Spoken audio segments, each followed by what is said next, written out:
네, 안녕하세요. 오늘은 20세기 신학의 디트로이 보네퍼 편입니다. 제가 개인적으로도 존경하고 그리고 관심이 있어서 관련 서적도 그래도 다른 신학자에 비해서는 많이 읽은 이제 신학자라고 볼 수 있습니다. 그러면 이 보네퍼의 매력이 뭐냐라고 한다면, 물론 오늘 이제 전체적인 제가 오늘은 강의안 정리를 했기 때문에 강의안을 읽어가면서 오늘도 수업을 진행을 하겠지만, 일단 먼저 가장 강력한 인상이 있을 거 아니에요. 보네퍼면 뭐가 떠오르느냐라고 한다면 바로 히틀러 암살에 가담했다가 결국은 이 교수형을 당한 굉장히 독특한 이력을 갖고 있는 신학자라는 겁니다. 그러니까 신학자이자 사실은 목회자라고 볼 수 있죠. 다시 말해서 디트리 보네퍼 같은 경우에는 일반 신학자분들은 어때요? 보통 학문을 연구하는 거잖아요. 학문을 연구하고 후학을 키우고, 그렇죠? 혹은 목회를 하더라도 말 그대로 이제 교회에서 설교를 하는 게 우리는 그런 목사님의 역할로 알고 있잖아요. 하지만 보네퍼 같은 경우에는 당시의 어떤 시대성이죠. 당시의 그런 비극적인 어떤 시대성 속에서 히틀러를 가만히 둘 수 없다라는 거죠. 이미 히틀러라는 존재 자체가 사실상 이제 이 독일 교회를 대부분 좀먹고 있다고 표현할까요? 사실은 교회를 교회되게끔 만들어주는 그 역할을 전혀 인정해주지 않고 오롯이 오히려 자신의 권력을 정당화하는 논거로서 오히려 이 기독교의 신학을 갖다 쓰게 되거든요. 그러니까 그런 부분을 도저히 지켜볼 수 없었기 때문에 보네퍼는 적극적으로 행동에 가담하게 되고, 그 부분에서 정말로 나중에 이제 들통이 나고 그래서 이제 감옥살이를 하다가 최종적으로는 이제 교수형에 처해지게 됩니다. 그러니까 이런 부분, 이런 이 보네포가 갖고 있는 이 삶의 그의 역사, 그의 어떤 삶에 대한 어떤 이런 이 결과들이 사실상 지금도 많은 후학들에게 큰 귀감이 되고 있는 거죠. 보통은 본인이 가르치는 것과 본인의 이론과 달리 정말로 비겁하게 살아가는 사람들도 얼마나 많아요. 근데 그런 와중에 이런 보네포 같은 신학자가 있다라는 것은 지금 우리에게도 매우 귀감이 되는 너무나 중요한 인물이라는 것을 알 수 있습니다. 자, 그래서 일단 제목을 볼까요? 보네퍼, 삶의 한복판에 계신 하나님의 초월성이다. 그러니까 오늘의 색채를 딱 보여주는 표현이라고 볼 수 있을 것 같아요. 자, 우리가 항상 이쪽 편에는 정통 보수주의 신학을 다뤄왔죠. 요 왼쪽 편에 제 실판에 보시면요. 그리고 이쪽 오른편에는 자유주의 신학을 극단으로 잡아왔습니다. 그래서 자유주의 신학과 어떤 기독교 정통 보수와의 어떤 이런 관계성 속에서 그동안 신학자들이 어떤 자리를 차지하고 있었는지를 저와 함께 살펴왔었는데요. 오늘 보네포도 이 중간의 역할에서 어느 위치인가? 자, 삶의 한복판에 계신다 라고 한다라고 보면 말 그대로 보네포의 아까의 그 스토리를 잠깐 들으셔서 알겠지만 진짜 우리의 이 현실이 중요한 거예요. 그냥 어디 산속에 도망가서 도피해 있는 것도 아니고, 그렇죠? 그러니까 정작 우리의 삶의 이 현장 가운데서 우리는 활동해야 된다라고, 우리는 거기서 기독교인으로서 살아야 된다라고 보네포는 강조를 하거든요. 그러니까 삶의 한복판에 계신 하나님의 초월성이라고 표현합니다. 그러니까 삶의 한복판에 있다라는 점에서 한편으로는 어떤 면에서 좀 세속적이에요. 그러니까 자유주의적 측면의 어떤 느낌도 날 수 있겠지만 보네포는 결코 그렇다고 세상 속에서 인간의 어떤 이게 자율성이죠. 인간의 자율성과 이성 이런 거를 활용해서 보통 이제 자유주의 신학자들이 얘기했던 그 내재성에 대한 개념을 얘기하려고 한 건 아니에요. 그러니까 삶의 한복판에 있대 그럼에도 불구하고 거기에 계신 하나님은 초월적이다라고 본 거거든요. 하나님의 초월성을 강조한다는 점에서는 오히려 약간 이쪽 신정통주의나 약간 보수주의적인 어떤 성향을 갖고 있는 반면에 내재성을 또 얘기하는 삶의 한복판의 어떤 세속성을 얘기한다는 점에서는 또 자유주의 신학적인 어떤 측면을 갖고 있는 거죠. 근데 솔직히 이제 오늘 전체적인 포지셔닝은 이 저자들의 입장에서도 그렇고 신정통주의 쪽에 좀 더 가까운 쪽으로 설명을 하고 있습니다. 신정통주의가 뭐냐고요? 혹시 이 수업을 여기서부터 듣는 분들은 무슨 말인지 헷갈리실 수도 있겠죠. 칼 바르트 편부터 보실 필요는 있을 것 같습니다. 자, 그러면 오늘 제가 정리한 강의한 순서대로 한번 제가 읽어보면서 수업을 진행하도록 하겠습니다. 자, 히틀러 암살에 참여했다가 결국 순교한 신학자 본헤퍼, 그죠? 이건 꼭 기억하실 필요가 있죠. 원래는 자유주의 신학자 하르낙이나 제베르크의 제자였어요. 그러니까 처음에 본인이 신학을 배운 건 정말로 자유주의 신학자들한테 배웠던 거죠. 하지만 그가 정말로 존경했고 그에게 또 그가 영향을 많이 받은 학자는 칼바르트입니다. 그래서 칼바르트와의 어떤 닮은 점도 있고요. 또 칼바르트가 오늘 정작 이 책에서는 뭐 키에르케고르가 한 번도 등장을 하지 않았지만 사실 듣다 보면 읽다 보면 왠지 키에르케고르의 영향도 받은 것 같은데 라는 생각을 하게 되더라고요. 어쨌든 참 칼바르트에게 영향을 받았기 때문에 칼바르트에서도 유독 많이 강조했던 게 바로 이 그리스도 중심이에요. 예, 모든 어떤 신학의 어떤 중심을 그리스도로 잡아가거든요. 그래서 이거는 보네포도 비슷해요. 보네포도 바로 이 그리스도에 대한 중심성을 갖고 본인의 신학적 체계를 잡아가려고 합니다. 자, 그래서 그의 박사학위 논문은 성도의 교제라는 논문인데 책으로도 나와 있죠. 이 성도의 교제가 당시에는 당연히 이제 이 신학의 거장이죠. 칼바르트가 인정을 한 거예요. 야, 이거는 진짜 이 신학적 기적이다라고 찬사를 할 정도로 그만큼 보네퍼를 알아봤던 거죠. 자, 근데 이제 1932년에 히틀러가 권좌에 오르게 돼요. 독일 사회 안에서. 보네퍼는 그래서 이때 이 학문의 장을 과감하게 떠나고 그러니까 신학교를 떠나게 되는 거죠. 왜 떠났겠어요? 신학교가 이미 제대로 기능을 할 수 없었던 거예요. 제도권 신학교들은 이미 히틀러의 권력 하에 넘어갔기 때문에 제대로 그 역할을 못하니 과감하게 떠나고 차라리 목회 현장으로 목사가 됩니다. 여기서 좀 재밌는 건 그거예요. 원래 칼바르트는 뭐 오히려 그 자펜빌 그 교회 기억나나요? 스위스였나? 어쨌든 바르트는 목사에서 시작해서 나중에 이제 어떤 신학자로서의 삶을 쭉 살았다면 보네퍼 같은 경우에는 오히려 신학자로 시작해서 나중에 오히려 정작 현장에서 그 목회를 하게 되죠. 물론 이 목회조차도 특수 상황이에요. 독일 안에서 이것을 하려다 보니까 제대로 말 그대로 이 제도권에서 인정받을 수는 없잖아요. 그 제도권이라 함이 뭐예요? 친나치적인 거니까. 그러다 보니까 이 독일 교회의 타락을 목도하게 되고 당연히 이에 저항하는 운동을 하게 되는데 이때 기존의 그 제도권 내에 있는 이 독일 교회들을 비판하는 교회로서 고백교회라는 것을 따로 만들게 되거든요. 이 고백교회는 나중에 보면 바르트도 어느 정도 참여하게 되는 걸로 알고 있는데 고백교회에 참여해서 그러니까 이건 말 그대로 일종의 저항운동이죠. 예, 말 그대로 이제 다시 하나님으로 돌아가고 예수 그리스도의 중심으로 돌아가고자 하는 그런 고백교회에 속하는 것. 그러니까 여러분 지금 우리 그 정통 기독교 신앙 갖고 있는 분들한테는 상상하기 힘들 정도예요. 그러니까 이 히틀러를 인정하려다 보니까 그 신학적인 틀 있잖아요. 말 그대로 우리가 어떤 구원자 예수 그리스도에 대한 얘기를 하는 것처럼 마치 거기다 히틀러를 갖다 껴맞추는 정도니 정말 엉망진창이었던 거죠. 당시에 이 제도권 교회라는 게. 그러니까 당연히 본인의 어떤 안위를 위한 게 아니라 정말로 제대로 된 신학과 제대로 된 어떤 신앙을 위해서 모였던 소수였던 그죠? 이 신학자나 목사들이 있었던 게 아마 이 고백교회라고 볼 수 있겠죠. 그래서 이 목회자들을 훈련하기 위해서 오히려 국가에서 인정하지 않는 불법 신학교를 운영했던 거죠. 1935년부터 1940년까지 운영을 하게 됩니다.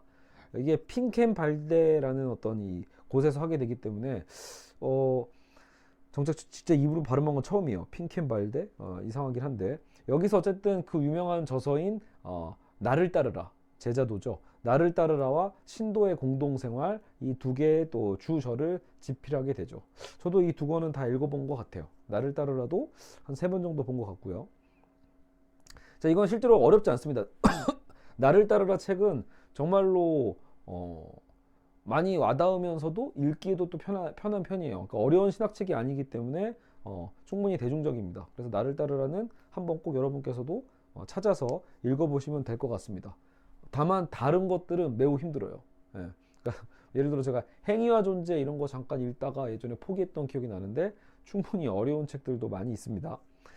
그리고 여기선 제가 안 써놨는데 예전에 제가 또 그 보네퍼의 전기 같은 것도 한번 읽었거든요. 혹은 뭐 소설화된 전기도 읽었고요. 그때 이제 얼핏 기억이 났던 게 이 핑켄발데 이런 이 일종의 불법 신학교, 이 신학교 운영하는 과정에서 진짜 인상 깊었던 게 이 공동체예요.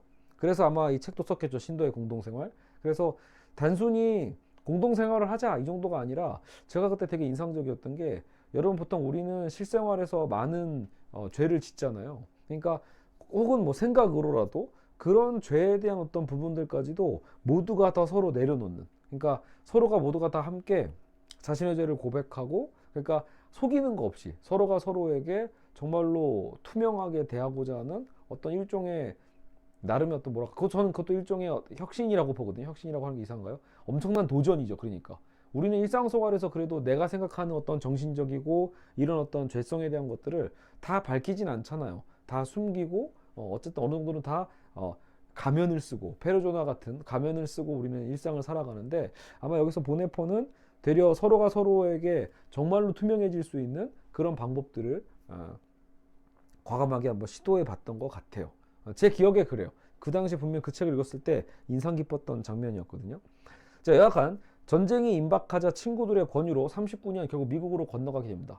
그러니까 여러분, 결국 이 당시에는 이게 트렌드예요. 둘 중에 하나죠. 권력에 말 그대로 권력에 봉직하는가, 나치 권력에 결국은 출세하기 위해서 거기에 수긍하고 들어갈 것인가, 아니면 저항할 건데 정작 직접 저항하기 힘드니까 대부분은 도망가죠. 대부분 미국으로 망명을 갑니다. 그러니까 여러분, 이거는 어색한 부분이 아니에요. 그 당시에 정말로 흔했던 일들이죠. 정말 유명한 어떤 철학자뿐만이 아니라 많은 학자들이, 특히 유대인 학자들은 더더욱이 필수적으로 다 미국으로 도망을 갑니다. 그래서 거기 미국에서 정착을 해서 거기서 학문적 성과를 성취하는 경우가 많죠. 대표적으로 여러분 뭐 여성 정치 철학자 한나 아렌트도 떠오르고요. 그리고 우리가 기존에 배웠던 신학자 라이놀드 니버, 폴 틸리히, 뭐 이런 사람들 다 독일 사람이잖아요. 근데 실제로 활동은 미국에서 하죠. 그러니까 그렇게 생각해 보면 미국은 어떻게 보면 이런 히틀러한테, 저는 이건 물론 결과론적인 얘기입니다. 근데 히틀러한테 고마워해야 될지도 몰라요. 미국의 어떤 신학과 철학과 여러 학문들이 정말 그 당시 유럽에서 이주한 그죠? 피해를 말 그대로 피해를 이제 가지고 말이 안 나오네요. 그렇죠? 이게 지금 제가 지금 거의 자정이 다 돼가고 있거든요. 그래서 이제 시간이 너무 늦어지고 오늘 하루 종일 또 수업하고 녹음을 하려니까 눈은 침침하고 약간 졸리네요.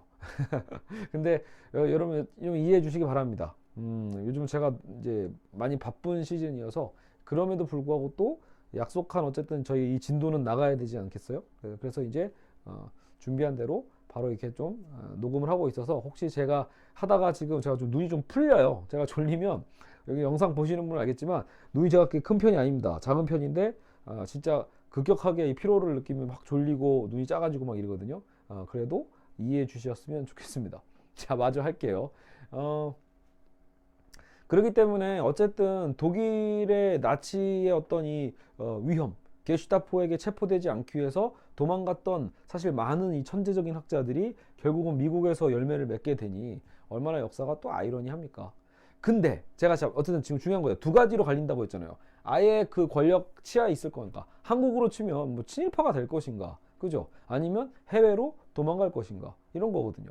근데 그 당시에는 그런 선택지가 있었다라면 진짜 보네포가 특이했던 게 바로 이 부분인 거예요. 본인이 도망가면 돼. 본인 미국에서 자리 잡을 수 있어. 그죠? 왜냐면 친구 니버가 잘 봐주고 있잖아요. 그러면 보네포는 이것을 감당할 수가 없었던 거예요. 도저히 나는 미국에 있을 수 없다. 이 얘기를 하는 거예요. 자, 되게 인상적이죠. 그러니까 여기서 이런 표현이 있더라고요. 자, 볼게요. 지금 나의 동포들이 겪는 시련을 함께하지 않는다면, 전쟁이 끝난 후에 독일로 돌아가서 교회를 재건하는 일을 함께하지 않는다면, 전쟁이 끝난 후에, 그죠? 이거 제가 말을 또 역시 졸려니까 역시 문장을 읽었는데 또 읽었어요. 죄송합니다. 다시 한번 볼게요. 지금 나의 동포들이 겪는 시련을 함께하지 않는다면, 전쟁이 끝난 후에 독일로 돌아가서 교회를 재건하는 일에 참여할 권한을 가질 수는 없을 거다라는 거예요. 그러니까 염치의 문제일 수도 있겠죠. 내가 어떻게 여기서 쉬다가 나중에 전쟁 끝나면 독일로 돌아가겠냐, 이렇게 얘기를 하는 거예요. 그래서 고국에 남아 압제를 받고 있는 그리스도인들에게 나는 돌아가야겠다 라고 하면서 과감하게 리턴을 하는 거죠. 정말 대단한 거죠. 죽을 수도 있는데 결국은 돌아가서 그는 나름대로 처음부터 물론 무슨 히틀러를 암살하겠다 이런 게 아닙니다. 이때 나름대로 이제 본인이 할 수 있는 일을 하려고 했던 거예요. 그래서 그 후 나치에 저항하는 운동에 일단은 가담도 하게 되고, 처음에 연락원 노름도 하게 되고, 연락책 노력도 하게 되고요. 그리고 계획들이 근데 대부분 다 무의로 돌아가니까 결국은 이제 히틀러 암살 계획에도 가담하게 된다. 알겠죠? 그래서 본인의 이제 보통 매형이라고 하잖아요. 그래서 이 매형들도 다 연관이 돼요. 나중에 그래서 이 보네포 가문에서 정말로 처형당한 사람들이 몇 사람 있습니다. 다 연결돼 있어서. 자, 그리고 히틀러의 암살 계획에 가담하게 됐다는 거 할 때 실제로 여러분들 이런 생각했을 거예요. 보네포를 또 잘 모르시는 분은 더더욱이, 야, 어떻게 근데 목사가 사람을 살인하는, 아무리 히틀러여도 사람을 살인하는 거에 참여할 수 있는가, 동조할 수 있는가, 이렇게 의문을 품으실 거예요. 당연히 보네포도 고민 많이 했죠. 원래 그 사람도 보네포도 평화주의자거든요. 근데 이런 특수 상황, 역사의 이런 특수 상황 속에서 보네포는 그것을 가만히 있을 수 없다라고 결단을 한 거예요. 자, 그래서 결국은 가담하게 되고 평화주의자를 본인으로서 어떻게 포기를 한 거죠. 일종의 히틀러는 결국 미치광이잖아요. 엄밀하게 보면요. 그래서 그 보네포가 했던 비유가 있거든요. 실제로 그런 질문을 보네포도 감옥에서 받았었대요. 목사님이 어떻게 이런 거에 참여했냐라고 했을 때 이런 거 있잖아요. 목사가 할 일은 물론 많은 성도들에게 하나님의 말씀을 가르치고, 그렇죠? 여러 가지 이제 목자로서 끌어가야 될 그런 부분들이 있지만 지금 당장 눈앞에서 그게 삶의 현장이죠. 그죠? 삶의 한복판. 보네포가 있었던 삶의 한복판은 결국은 뭐예요? 어떤 미치광이 운전자가 폭주하고 있는 거예요. 지나가면서 운전자가 사람을 막 행인들을 치고 있는 그런 일촉즉발의 위기 상황. 그게 역사의 특별한 상황이죠. 그런 특수 상황에서 목사가 그 순간 기도만 하는 게 능사이겠냐라는 거예요. 어떤 미치광이 운전자가 공원에서 그렇게 막 사람들을 치고 달리고 있다라면 자기는 차라리 거기서 기도하는 것보다 뭐예요? 뛰어 올라가서 그 사람을 끌어내리는 거, 운전자를 멈추게 하는 게 목사의 역할일 수 있다는 거죠.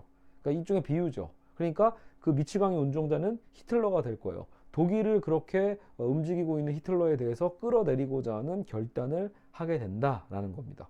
꽤 설득력이 있죠. 자, 그래서 1943년에 결국은 체포가 됩니다. 이때 체포된 거는 암살자가 아니에요. 그냥 여러 가지 아까 연락책 노릇을 했다라고 했잖아요. 그런 부분이 걸려가지고 일단은 체포가 됐고, 여기서 이제 편지를 쓰게 되죠. 많은 편지들을 쓰게 되는데 나중에 이걸 모아서 저항과 복종, 이런 어떤 옥중서신으로 출간이 됩니다. 자, 44년 암살 계획이 이제 드러나 버려요. 그래서 1년 후에 이제 본격적으로 이제 히틀러의 암살 계획이 실패하면서 거기 명단에 보네포 이름이 들어 있었던 거예요.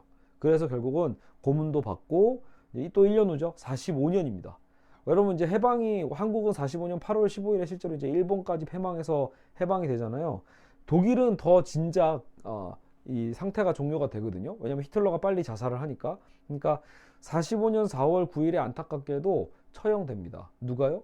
보네포가. 그래서 아마도 이 처형된 날 바로 며칠 후가 수용소 자체가 해방되는 날이었대요. 그러니까 이 며칠 차이로 처형이 된 거죠. 역사적으로 꼭 보면 그렇죠. 왜 꼭 이렇게 중요한 사람은 이렇게 안타깝게 며칠 남겨두고 혹은 뭐 몇 주 남겨두고 이렇게 처형당할까 싶겠지만, 아마도 역사를 보시면요. 그러니까 이게 수용소가 설령 해방되더라도 그 수용소를 맡은 사람들은 이게 알고 있죠, 분위기를. 야, 곧 우리가 지겠는데? 라고 했을 때 차라리 남아있던 포로들을 얼른 다 죽이는 경우도 상당히 있는 것 같아요. 그렇기 때문에 며칠만 좀 참지 이렇게 볼 수도 있지만 오히려 며칠 안 남았기 때문에 처형을 또 앞당긴 걸 수도 있습니다. 어쨌든 이건 제 그냥 짐작이에요. 자, 이제 그럼 우리 이제 본격적으로 이제 보네포의 이제 신학으로 들어가 보겠습니다. 첫 번째, 그래서 보네포는 중심 대신 그리스도다. 그리스도 중심이에요. 사실 뭐 여러분 이제 이 정통 어떤 기독교 신앙을 갖고 있는 분들한테는 너무 당연한 표현이기 때문에 와닿지 않을 수도 있어요. 하지만 그리고 칼바르트도 물론 그리스도를 되게 중시했었고요. 그만큼 이제 이 사람의 이 보네포의 신학에는 굉장히 중점적으로 그리스도가 들어가는데, 자, 보네포는 전통적인 조직 신학자는 아니에요. 그러니까 칼바르트는 교회학 엄청나게 썼잖아요. 그러니까 어떤 체계를 잡아가는 게 기본적으로 신학자들의 어떤 틀이라면 보네포는 그럴 시간이 없었죠. 제대로 그렇게 연구할 시간이 없었고 삶이 그를 그렇게 놔두지 않았기 때문에 그의 신학은 제대로 정리되지 않았습니다. 당연히 그 시대의 영향으로 제대로 연구할 상황이 아니었기 때문에 안타까움이 있죠. 자, 그의 주 저작 중에 중심 대신 그리스도라고 해서 한국에는 그리스도론 이렇게 아마 나왔을 거예요. 학생들의 강의 노트에 의해서 그것도 모아진 거고, 그가 옥중에서 나름대로 이제 숨겨놨다가 나중에 이제 사후에 출간한 게 윤리학인데 그의 윤리학도 미완의 원고라는 거죠.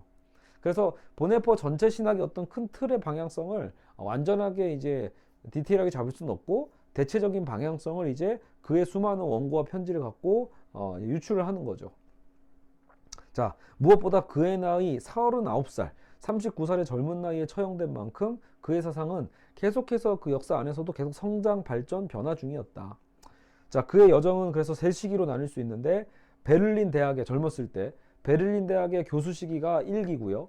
2기는 아까처럼 이제 제도교회가 타락하게 되면서 교회 고백교회로 들어가죠. 고백교회에 가입하여서 이 체제와의 갈등, 그리고 기존 교회에 대한 비판 이런 것들을 또 확인할 수 있죠.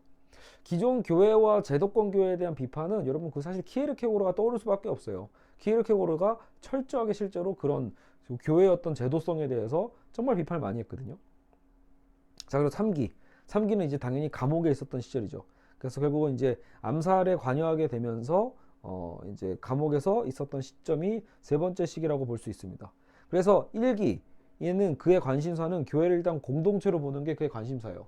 자, 1, 2, 3기가 있다고 했잖아요. 젊었을 때 베를린 교수 어떤 시작일 때 특히 이런 교회에 대한 연구를 많이 했었는데 이 교회는 곧 공동체다.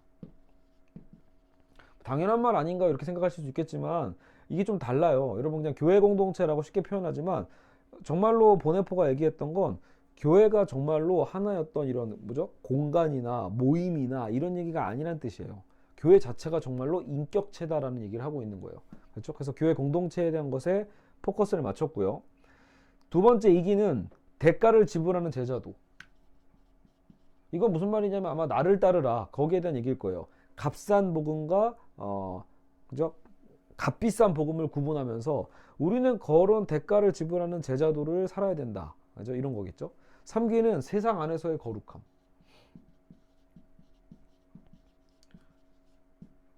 이제 이건 또 어떤 식이냐면 초반에는 교회에 대한 고민을 했다라면 교회 공동체라는 개념에서 가면 갈수록 이제 문제는 그건 거예요. 과연 이 세상 지금 보네포가 살고 있었던 자유주의 신학이 막 넘쳐나고 그 상황에서 무언가 많은 사람들이 이제 도저히 이제 정통의 어떤 보수적 기독교에 대한 갖고 있던 어떤 상징들이나 이런 것들을 잘 믿지 않게 되는 이런 시대에 과연 보네포는 이 세상 속에서 교회는 어떻게 응답해야 하는가 이런 걸 갖고 굉장히 고민을 했던 것 같아요. 그래서 여기서 이렇게 설명을 하네요. 어쨌든 이 세 시기가 다른 듯하지만 이걸 뭘로 종합한다? 결국은 그의 기독론으로 다 유기적인 연관성은 있다고 보고 있습니다. 그래서 다른 자유주의 신학처럼 예수의 현존에 고민한 적은 한 번도 없었대요. 그러니까 자유주의 신학자들은 심지어 예수가 실존하지 않았다거나 아니면 그 인간이 아니라 그냥 인간이었을 뿐이라거나 이 정도로 막 얘기하는 게 있잖아요. 근데 당연히 보네포는 거기에 의심하지 않았어요. 단 한 번도 의심한 적이 없었고 그의 삶의 여정마다 그리스도의 현존을 정말 본인은 체험했던 거예요. 실제의 초점들이 다만 좀 달라지는 부분들 때문에 고민했던 거지 예수 그리스도의 현존 자체를 고민한 적은 없었다. 초기에는 그리스도의 현존을 교회 안에서 발견했기에 교회론에 초점을 둔 거고 그리스도인의 삶은 그리스도의 메시아적 고난에 참여하는 것이라고 강조를 하죠. 자, 어쨌든 그리스도인들은 그죠? 예수님처럼 결국은 고난에 참여해야 된다. 후기에는 세상 속에 계시는 그리스도의 현존의 문제를 갖고 싸웠다. 아까 했던 얘기죠. 넘어갈게요. 자, 그러면 그의 신학의 특징 중에 또 하나는 뭐다? 자유주의와의 결별입니다. 어쨌든 보네포는 절대 자유주의 신학자가 아닙니다. 그래서 자유주의와의 결별을 강하게 표현을 하는데요. 일단은 그는 종교적인 선언을 부정해요. 그 종교적 선언은 뭐냐? 여러분 이제 칸트를 떠올리시면 돼요. 종교적 선언. 선언적 주체 이렇게 얘기하잖아요. 이미 갖고 있는 것, 갖고 있는 능력 이런 거거든요. 그러니까 종교적 선언임이라는 것도 이거죠. 우리 안에 이미 하나님을 이해할 수 있는 어떤 접촉점을 그 능력을 우리가 갖고 있다는 뜻이에요. 종교적 선언이라는 것. 그러니까 자유주의 신학이 늘 그래왔거든요. 자유주의 신학이 주장했던 건 접촉점을 찾는 거예요. 우리 인간의 어떤 능력을 자꾸 강조하는 거죠.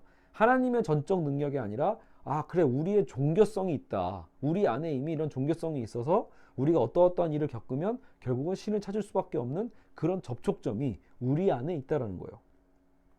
인간이 하나님과의 접촉점을 감지할 수 있는 능력이 이미 자신 안에 있다는 주장이죠. 그게 자연신학이에요. 그렇죠? 그게 자유주의 신학에서 말하는 자연신학적인 부분이기도 하죠. 하지만 보네포는 칼바르트의 주장처럼 그러니까 물론 이런 자유주의 신학의 자연신학적 개념으로 우리 아까 선언적인 어떤 종교성에 대해서 비판을 했지만 또 그렇다고 본인이 좋아했던 칼바르트의 의견을 그대로 따른 건 아니에요. 왜냐면 칼바르트는 우리가 이제 그건 다 기억하잖아요. 전적 은혜잖아요. 완전한 초월성. 그러다 보니까 그건 또 너무나 극단적이라고 볼 수도 있겠죠. 하나님의 계시는 오히려 예수 그리스도를 통해서 그분 안에서만 주어지는 것이라고 이제 그 부분은 공통점이에요. 그러니까 완벽한 완전 초월성 때문에 뭐 접촉점도 없고 전적인 은혜냐라고 했을 때 일단은 그 전적 은혜에 대한 부분은 인정을 해요. 하지만 나중에 보네포는 칼바르트와 선을 긋는 부분들이 여러 군데 생기게 됩니다. 그래서 1차적으로 요거는 한번 정리를 하자라는 거죠. 자유주의 신학을 비판하면서 칼바르트가 강조했던 그 부분의 공통점은 뭐냐? 일단 예수 그리스도를 통해서만 주어진다. 그리스도론. 그래서 여기서 이게 공통점인 거예요. 기독론. 예수 그리스도를 통해서 그분 안에서만 주어지는 것이 하나님의 계시다. 그러니까 누구를 통해서 이루어지는 게 아니야. 하나님의 계시는 우리 안의 능력을 통해서 알 수 있는 게 아니다. 하나님의 자기 계시가 신학과 윤리학의 핵심이고요. 따라서 인위적인 노력을 통해 도달하고자 하는 종교성에 대해서는 비판했다. 한편 바르트의 초월성 강조에 대해서는 비판적 관점은 갖고 있었다라는 거예요. 그래서 그리스도를 통해서 우리에게 내려오는 그 은혜, 그 계시에 대한 건 인정했지만 그래도 바르트의 초월성의 이 강조점은 너무 강하다는 거죠. 왜 그렇게 되면 뭐가 문제예요? 하나님의 말씀이 지금 우리 이거 보세요. 어디죠? 삶의 한복판을 강조하는 게 보네포잖아요. 정작 그 역사성을 간과하게 되거든요. 바르트는 전적인 은혜이기 때문에 지금 우리의 상황과 뭐 이런 것들을 따지는 게 아니죠. 그래서 하나님의 말씀이 시간 속에 구체화되는 것을 바르트는 간과할 수 있다라고 본 거예요. 그래서 보네포는 여기서 바르트와는 선을 좀 긋습니다. 자, 그리고 현대성과의 씨름. 현대성과의 씨름이니까 무슨 뭐 그 자유주의 신학에 대한 비판을 또 확장하는 건가 싶겠지만 그게 아니라 바로 이 그때의 시대성이에요. 보네포가 살고 있던 그 현대라는 시대 자체에 보네포는 특히 고민을 많이 합니다. 교회론이나 자유주의 비판보다는 실제로 우리가 그동안 배웠던 기존의 신학자들은 자유주의 신학과의 관계나 거기서 본인의 어떤 관점을 찾기 위해서 매우 노력을 하잖아요. 근데 보네포의 무엇보다의 중점은 이 현대성과의 관점이에요. 관계. 현대성과의 씨름을 통해 그의 신학적 유업을 남겼는데 아까 말씀드렸던 나를 따르라에서는 값싼 은혜와 값비싼 은혜를 구분했습니다. 값싼 은혜는 뭐냐? 교리를 믿기만 하면 구원이 쉽게 얻어진다고 믿는 신앙. 그냥 믿기만 하면 알아서 돼.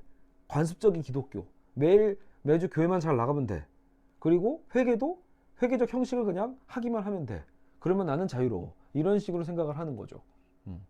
저네요, 저. 그죠? 접니다. 값싼 은혜. 바로 여기 여러분 앞에 있는 값싼 은혜의 대가라고 볼 수 있겠네요. 아마도 근데 이거는 누구나 자유로울 수는 없을 것 같아요. 대부분이 신앙생활을 한다고 했을 때 정말로 보네포가 얘기하는 그 값비싼 은혜에 대한 것을 늘상 깨닫고 살아가기가 참 어렵죠. 구원은 사실 정말 값진 거라는 거예요. 이게 우리가 교회 다니다 보면 헷갈리는 게 있어요. 하나님이 우리에게 구원을 믿기만 하면 마치 거저 주는 것처럼 생각을 많이 해요.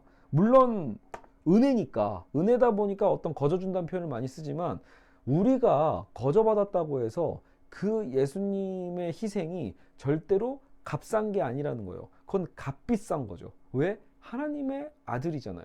그러니까 하나님의 독생자이기 때문에 그 독생자의 여러분 값어치는 말 그대로 값으로 매길 수가 없는 거예요. 엄청난 값어치인데 그것을 하나님이 희생하신 거고, 그죠? 희생시키신 거고 그 대가로 우리가 죄사함을 얻었다라는 거니까 우리가 돈을 지불하지 않았고, 돈이라고 표현해서 그렇죠. 우리가 어떤 값을 지불하지 않았다고 해서 우리가 거저 얻었다고 해서 그래서 예수님의 희생 자체가 값싼 거냐? 아니라는 거예요. 이건 정말로 중요한 차이죠. 그래서 이것을 회복시키기 위한 거예요. 나를 따르라는. 구원이 값진 것이고 하나님의 아들을 대가로 요구하는 동시에 인간에게는 제자로 사는 삶을 순종을 요구하는 거다. 알겠죠? 결국 우리는 여기서 이제 그 루터가 얘기했던, 혹은 여러분 우리가 그 이신칭의 논쟁이 되게 중요하거든요. 믿음으로 말미암아 구원을 얻는다. 그래서 의롭다 칭합을 얻는 칭의와 성화가 굉장히 교리적인 갈등이 좀 있어요. 그래서 야, 그러면 믿음으로 말미암아 의롭다 하심을 얻는 거면 성화, 내가 삶이 성화되어 가는 것, 변화되어 가는 것의 이 실천적인 부분은 간과해도 되는 거냐? 이렇게 싸우게 되는 거예요. 또 성화를 또 너무 중시하면 행동을 더 먼저 함으로써 의롭다 칭함을 얻는 그 믿음에 대한 것을 또 약화시키게 되죠. 그러니까 쉽게 얘기해서 믿음이냐 행동이냐, 이게 이제 이신칭의 논쟁이라고 볼 수 있어요. 그래서 칭의, 믿음에 대한 것과 성화, 어떤 행동과 실천, 변화에 대한 부분이 서로 막 대립되는 요 싸움 과정에서 사실은 이제 보네포의 제목 자체가 뭐예요? 나를 따르라잖아요. 그러니까 여기서는 이미 행동은 전제되어 있습니다. 그렇다고 여러분 또 행동을 믿음보다 강조하고 있다? 이런 건 아니에요. 오히려 이런 이분법적인 관계를 비판하면서 칭의와 이 성화가 어떻게 종합되어 있는지를 얘기해주고 있습니다. 그리고 루터에 대해서 그래서 설명하는 것도 되게 인상 깊어요. 루터 하면 당연히 이신칭이지 이렇게 생각하지만 엄밀하게 보면 그거는 루터파의 어떤 이 제자들, 이 후손들이 그렇게 설명한 거지 루터 본인이야말로 실제로 제가 그 기억이 나요. 인상 깊었거든요. 보네포가 나를 따르라에 루터야말로 누구보다도 어때요? 이 실천적 행동에 있어서는 절대 밀리지 않는 사람이에요. 수도원에서 거의 모든 율법 다 지키는 사람이거든요. 그래도 자유롭지 않았잖아요. 그래서 그 사람이 깨달은 게 이건 믿음에 의한 거구나라는 하나님의 전적 은혜를 깨닫는 거죠.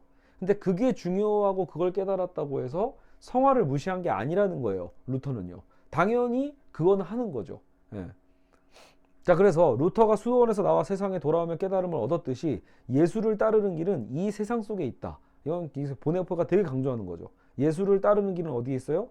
저쪽에 있고 하늘나라에 있는 것도 아니고 그렇다고 너무 세속적인 개념 안에서 우리가 그렇게 물들란 얘기도 아니에요. 그럼에도 불구하고 우리는 세상 속에 있어야 된다. 세상 속에서 살아가는 게 예수를 따르는 길이다. 지나친 세속화도 문제지만 세상을 피해 도피하는 것도 문제라는 거죠. 굉장히 와닿는 표현입니다. 예.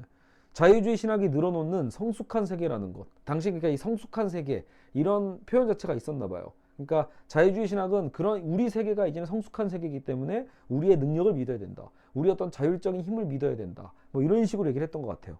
근데 성숙한 세계는 인간의 자율성으로 하나님의 은혜, 진리와 같은 중거점은 필요 없다고 주장했는데 보네포는 이렇게 또 해석을 해요. 실제로 어떤 부분에 있어서 우리가 그동안 하나님을, 여러분 그건 근대 철학 때부터도 마찬가지인데 하나님에 대한 논쟁이 보통 어떻게 전개가 되냐면 하나님이 전적으로 존재하고 있다라는 어떤 그거에서 바로 시작하는 게 아니라 자꾸 뭘 채우는 방식이에요. 논리의 여백을 채우는 거. 단순히 여백을 메우기 위한 하나님은 그래서 보네포는 거부한다라는 거예요. 어떻게 세계는 어떻게 만들어진 거지? 이건 누가 만든 거지? 왜 저렇게 존재하는 거지? 자꾸 논리를 따라 올라가다 보면 최종적 한 분이 남게 되잖아요. 그렇죠? 뭐 아리스토텔레스로 보면 부동의 동자랄까? 그러니까 그런 부분에 대해서 자꾸 논리를 메꾸기 위한 하나님을 생각하면 안 된다라는 거예요. 자꾸 너무나 우리는 그동안 자연스럽게 마치 인간의 이성의 틀 안에서 이거 어떻게 설명할 수 있지? 그 어떤 설명의 끝자락에서 자꾸 하나님을 요청하고 불러오거든요. 칸트도 하나님을 어떻게 하죠? 실천이성으로 요청하잖아요. 근데 그런 땜빵 때우기 하나님이 아니라는 거예요. 그래서 설명될 수 없는 것에 대해 끌어들여진 신개념에 대한 접근 방법의 문제점을 파악을 했고 이러한 공감 메꾸기 논리는 결국 과학에 대한 자신감이 넘치는 시대에 들어서면 당연히 그 시는 폐기되는 것이라고 봤어요. 그러니까 여러분 보세요.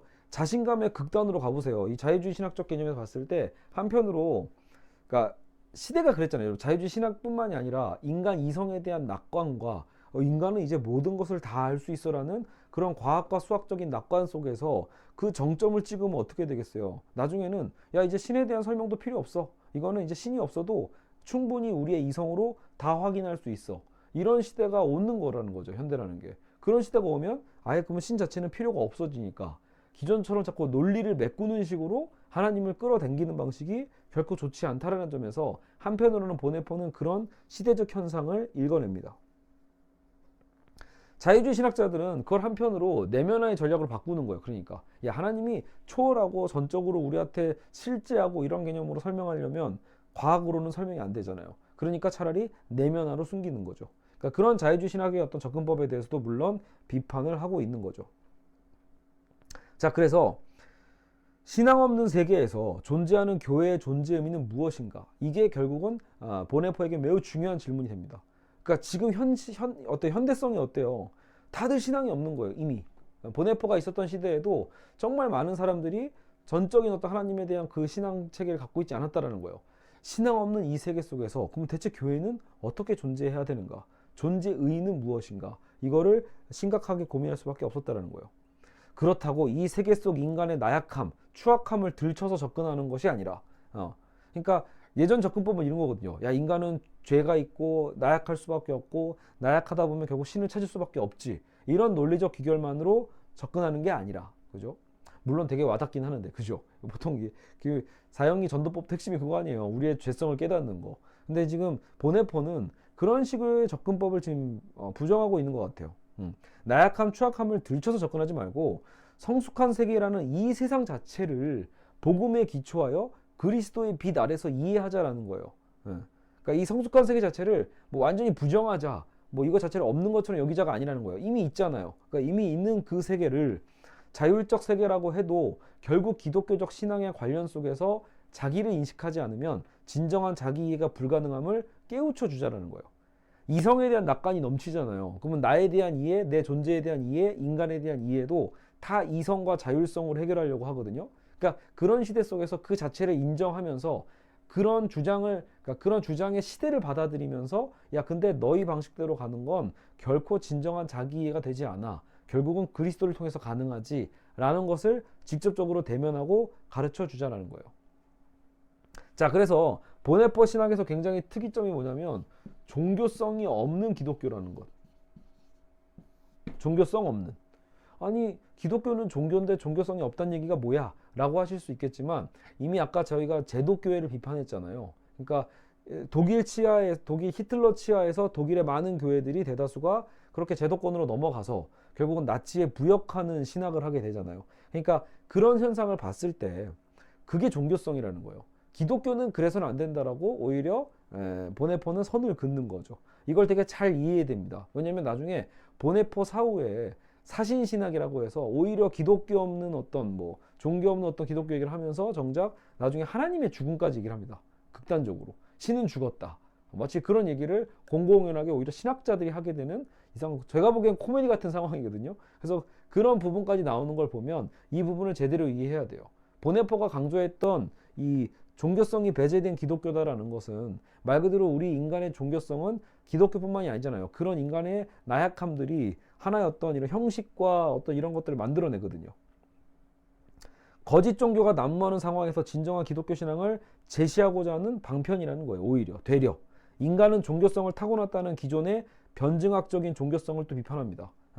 야, 종교성은 우리 모두에게 다 있지. 이런 내재성으로 갖고 접근하지 말자라는 거예요. 혹은 반대로 또 사변적인 형이상학, 너무 그런 초월성, 그런 것에 머무르는 종교성도 비판한다. 무엇보다 신앙을 영적 영역에만 국한시켜가지고 어떤 신비주의에 빠지는 거죠. 영적 영역에.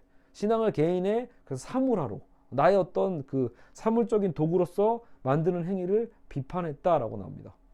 굉장히 그 중요한 부분인 것 같아요. 교회를 실제로 다니시다 보면 지금 보네포의 고민이 우리도 하는 것들이거든요. 정말로. 어떤 분들은 너무 심하게 본인의 어떤 신비성 안에 빠지거나 하나님을 너무 초월적으로 또 본다고 해서 저세상 사람처럼 보고 있고, 그죠? 이제는 성숙한 세계라는 상황 속에서, 그죠? 성경적 용어들의 비종교적 해석을 요구하는 거예요. 우리 삶의 한복판에 계신 초월자, 우리는 우리가 모르는 것에서가 아닌 알고 있는 것에서 하나님을 찾아야 한다. 현대 세계에 연약해지신 하나님을 자기 자신을 이 세상에서 밀어낸 자들을 용납하시고 기꺼이 십자가에 달리신 분으로 보아야 된다. 자, 하나님은 누구예요? 자기 자신을 이 세상에서 밀어냈어요. 누가? 우리 인간이 밀어냈죠. 밀어낸 그 자들을 용납하시는 분이라는 거예요. 그 자체로. 성숙한 세계라고 말하는 게 뭐예요? 이미 신을 밀어내고 있는 게 성숙한 세계죠. 그러니까 지금 용어 헷갈리시면 안 돼요. 이 성숙한 세계는 우리가 신앙적으로 성숙해 이런 얘기가 아니라 인간의 아까 그 자유주의 신학처럼 자율성, 인간의 이성에 대한 것을 강조하면서 그들이 말하는 성숙한 세계예요. 그러니까 그런 성숙한 세계 속에서 정작 우리가 하나님을 밀어냈는데 하나님은 그런 우리조차도 용납하시고 기꺼이 너희를 위해서 십자가에 달리시는 분이라는 거예요. 그의 연약함으로 이 세상의 능력을 능히 이기시는 성경의 하나님을 따라야 된다고 보는 겁니다. 자, 거룩한 세속이에요. 거룩한 세속. 세속은 세속이에요. 삶의 한복판에 있으니까. 하지만 거룩하다. 이건 뭘까요? 이러한 하나님 이해는 거룩한 세속으로 이어지는 급진적인 제자도와도 연결이 됩니다. 하나님은 이 세상에 계시죠. 자, 저 세상에 계시는 분이 아니에요. 저 멀리 어떤 초월의 구름 위에 계시는 분이 아닙니다. 즉 어떤 종교의 영역에 갇힌 분이 아니라는 거예요. 그리스도인들에게 닥치는 시험은 이 세상을 벗어나 경건한 영지로 숨어 종교적 내면 세계에 빠져드는 것, 그런 게 아니라는 거죠. 그러니까 닥치는 그 시험을 그렇게 닥친다는 거예요. 우리에게 그런 시험으로 다가옵니다. 야, 이 세상을 벗어나라. 야, 경건한 영지로 떠나야 된다. 종교적 내면 세계에 더 심취해라. 혹은 정반대로 종교 자체를 이 삶의 여러 국면 활동 중 하나로 그냥 아예 폄하해버려라. 야, 종교라는 건 그게 그거야. 수많은 종교 중에 하나일 뿐이지. 이런 식으로도 폄하하는 우리는 시험에 빠질 수도 있다는 거예요. 너무 깊이 종교성에 빠지거나 혹은 너무 반대로 종교 자체를 폄하하게 되거나. 초월과 초연의 경건 추구를 또 경계합니다. 너무 초월적 하나님, 또 삶에 초연한 거, 경건한 것만 추구한다거나 금욕주의를 경계한다. 예.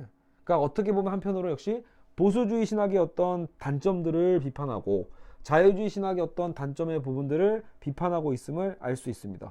근데 그걸 어떤 중심으로? 세상 속에서 임재하신 하나님의 초월성 속에서 이거를 극복하려고 하는 거죠. 자, 그리스도인이 됨이란 이 세상에서의 삶에 참여하는 것이고 이 세상에서 하나님을 섬기는 것이다. 저는 이 부분이 너무 마음에 들어요. 예. 교회의 장점은 정말 이거죠. 이 세상 속에서 살아가는 것. 그렇죠? 자, 그래서 교회는 어디에 있어야 돼요? 마을 한가운데 있어야 돼요. 도시 한가운데 있어야 되는 거죠. 산속에 숨어드는 게 교회가 아니에요. 그들의 삶은 이 세상에서 사는 삶이어야 한다. 우리는 이 세상의 구석구석에 스며들도록 이 세상의 잔을 마셔야 된다. 그렇죠? 예수 그리스도께서 그 기도하신 거 있잖아요. 이 잔을 할 수만 있다면 옮겨달라고 처음에는 막 얘기하셨다가 나중에는 그것이 그래도 하나님의 뜻이라면 따르겠다라고 말한 것처럼 결국은 그때 제가 읽었던 그 보네포 관련 그 전기 소설이 진노의 잔이었거든요. 제목은 기억나요. 그러니까 그 진노의 잔을 결국 예수 그리스도는 마시잖아요. 예. 보네포도 어떻게 보면 그 예수님의 길을 그 예수님의 고통에 따라가면서 예, 그쵸, 처형을 덤덤하게 받아들인 거죠. 그거는 그 증언이 꽤 남아 있더라고요. 여러분 옛날 그 유명한 드라마 있죠. 옛날 세대분들 다 알 거예요. 최민수의 모래시계. 최민수는 사형당하는 그날 덜덜덜 떨잖아요. 그 유명한 대사. 나 지금 떨고 있냐고. 예. 근데 보네포는 전혀 그렇지 않았다라는 증언이 있습니다. 그만큼 본인의 마지막도 하나님께 맡겼던 거죠. 자, 한편 이 세상의 참여는 하나님의 제가 요걸 헷갈렸네요. 그리고 또 보네포의 또 매력은 뭐예요? 이런 게 있어요. 세상의 참여가 중요한 만큼 우리의 삶에 허락된 좋은 것들도 긍정하자라는 거예요. 이런 거 있죠. 너무 금욕주의에 빠지면 하나님은 축복하려고 복을 주셨는데 그 복을 말하는 것조차도 입에 담는 것조차도 굉장히 뭔가 세속적이라고 보거나 그렇죠? 거룩하지 않다고 생각하는 사람들이 너무 많아요. 예. 물론 여러분 지금 한국 교회도 원래는 그 뭐죠? 조영기 목사님이 어떤 이런 삼박자 이론 이런 것 때문에 너무 기복신앙으로 흘러가고 그러니까 마치 복이 없으면 문제인 것처럼 생각하는 바람에 역으로 이제 이런 정통 어떤 이 교회에서는 그런 이제 또 교리적 해석을 비판하면서 복에 대해서는 이제 조심스럽게 접근을 하죠. 하지만 엄연히 정말로 그렇잖아요. 하나님이 우리를 정말 사랑하시면 우리가 또 잘 되길 바라실 수도 있다라는 건 틀린 말은 아니에요. 그래서 보네포도 이 얘기를 하는 거예요. 좋은 것은 긍정해야 된다. 하나님이 주신 복을 받아야 된다. 그것을 누리고 사랑하는 게 뭐가 문제냐라는 거예요. 오히려 복을 경건이라는 이유로 사양하는 것이야말로 잘못된 거다라고 보네포는 얘기합니다. 너무 마음에 들죠. 하지만 진짜 보네포가 하고 싶은 얘기는 바로 이 후자예요. 그러니까 당연히 하나님이 주시고 허락하는 어떤 복을 통해서 우리가 누리고 사랑하는 건 좋은데 반대도 가능해야만 한다는 거죠. 이 세상의 참여는 뭐예요? 하나님의 고통에 참여하는 거예요. 애초에 하나님은 우리에 의해서 고통당하시고 그래서 거기에 본인의 자녀를 보내서 심지어 대신 그렇죠? 십자가에 달리시잖아요. 결국 그거는 우리도 그 고통에 참여해야 될 또 의무가 있는 셈이에요. 복을 누리는 것처럼 고통도 참여하는 거죠. 이 세계에서 그리스도인들은 세계 역사에 대한 전적 책임을 갖는다. 그의 고난에 참여하는 것이 진정한 제자됨이에요. 교회는 이 세상의 사람들을 위하여 존재할 때 비로소 그 본연의 모습을 드러내죠. 한 사람이 신앙이 무엇인가를 배우는 때는 이 세상에서 철저히 살아가고 있을 때이다. 이렇게 보네포는 얘기해요.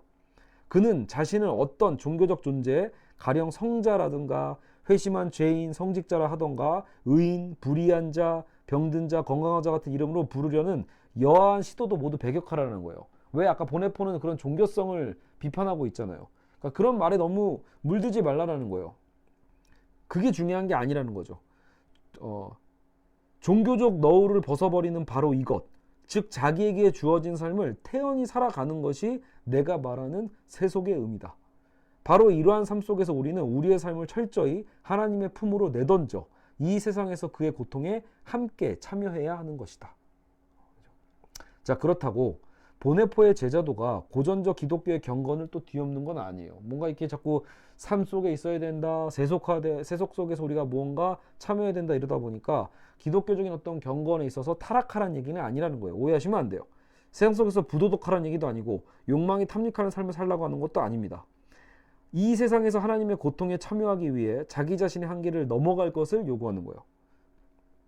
하나님의 임재에 밀착된 삶, 그리스도 안에서 살지 않으면 안 된다라는 거죠. 이러한 윤리적 삶과 신명을 다해 사는 삶이 하나로 모아지는 것. 그렇죠.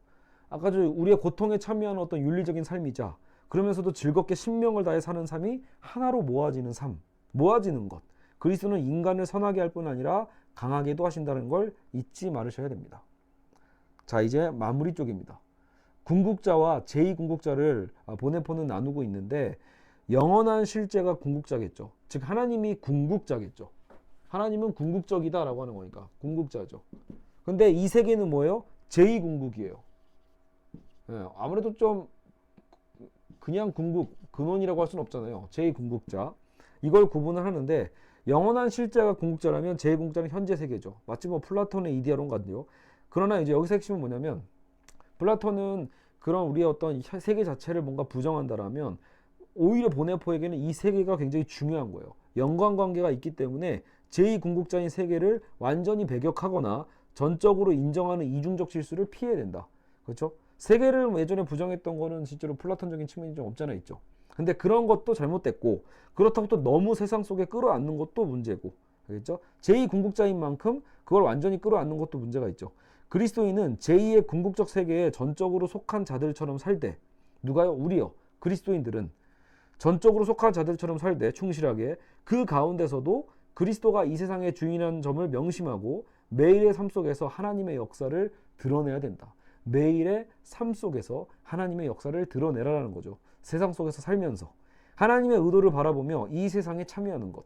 이렇게 할 때 그리스도가 이 세상과 만나는 만남에 참여하게 됩니다.